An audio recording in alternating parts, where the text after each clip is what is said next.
Give it up for Pat.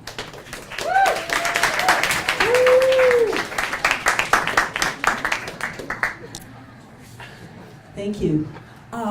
This is about the time I almost ran away from home when I was 4 years old. Up until I was 4, I ruled the universe. I was an only child. When I was 4, my mother brought home a baby brother, and I didn't rule the universe anymore.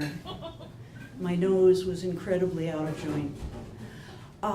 The one thing that helped, though, and it helped enormously, was that my grandmother and my mother's older sister, my Aunt Ruth, lived close by, and they would come and visit. And my Aunt Ruth would go with my mom and play with the baby,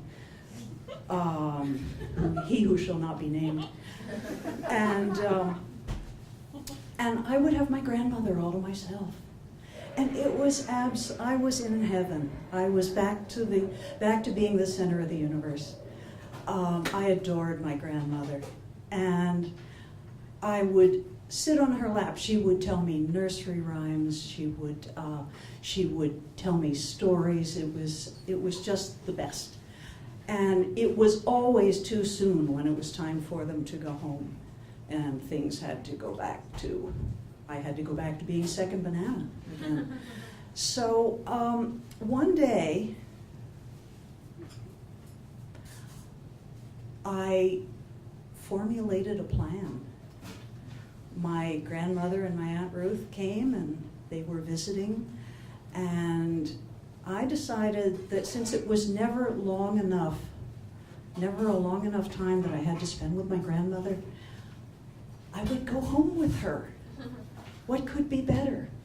If I went home with her, I would have her all to myself, and 4-year-old mind, that was completely logical. So we did the visit thing, and we did the nursery rhymes and the stories, and I could tell that it was getting towards time for them to pack up and leave again, and there I would be with my mom and my baby brother, who shall not be named. So I did it. What happened was my grandmother went off to another room to get her sweater. She always wore a sweater and one of those little enamel pins with flowers on them. Some of you may have had grandmothers that wore things like that. And so she was off in the other room, probably saying goodbye to my mom and the baby. And so I decided this was it. I was going to go home with my grandmother and my Aunt Ruth. I go out the back door, down the cement steps, out across the driveway, and I go up to their car. It was a big old car, and I had to reach up like this to open the door. It was the back door behind the passenger seat. And I open the door, and I look in, and my grandmother and my Aunt Ruth lived together, and they had 2 of the smelliest old dogs I've ever seen in my life. And I think these 2 dogs lived in the back of the car. I never saw them anyplace else. They were always in the back of the car. And they were kind of dozing, and one looked up at me, and, big deal. So I climb in to the back of the car.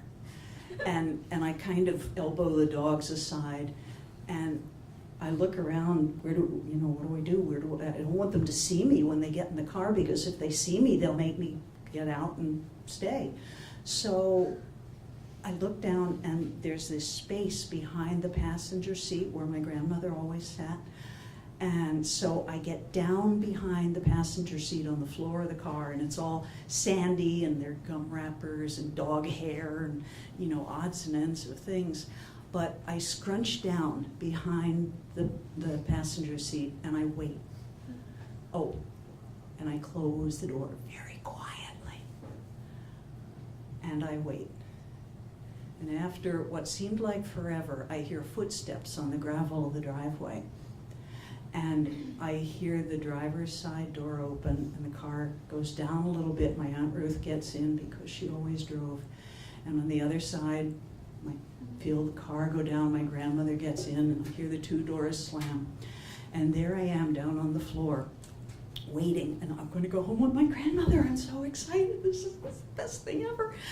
And I feel the engine start, and the car's doing, what cars do, and I can hear it start to back down the driveway. And as the wheels started to move, I had this sudden realization that, oh my, I'm running away from home. What am I doing? My mother doesn't know where I am. Nobody knows I'm in the back of this car. And I complete panic. And with the panic, the tears start down my face. And I start to cry, but I cry very quietly. And I'm crying and holding my breath and just totally frozen. And all of a sudden the car stops, and I look up, and there's my grandmother looking at me over the back of the seat. And she just smiled. She didn't say anything, she smiled. And I could feel the car move forward, back up the driveway. My grandmother looks back again. She says, "You wait here." And she got out, and I could hear her crunch, crunch, crunch on the driveway. She came back a few minutes later. I think what she did was to go in and explain to my mom that, it's hard being a big sister sometimes when it's your first time ever being a big sister and you really don't like the whole idea very much anyway. And she said, she came back out, she got back in the car, she said, "Would you like to go home with us and have dinner?"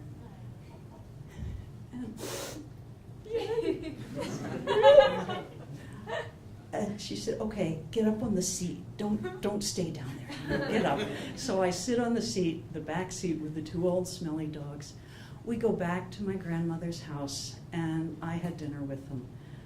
I still remember this. We had corn on the cob. I dropped 3 ears of corn on the cob on the floor because it was all buttery and slippery, you know how they are. And nobody said anything. Nobody got mad. I had the best evening of my life with my grandmother. I had her all to myself the entire time. I felt like a princess. I felt like a queen. I felt like myself again. And so I guess I didn't really run away from home because it was sanctioned by my grandmother, but it sure felt like I almost did. Thank you very much.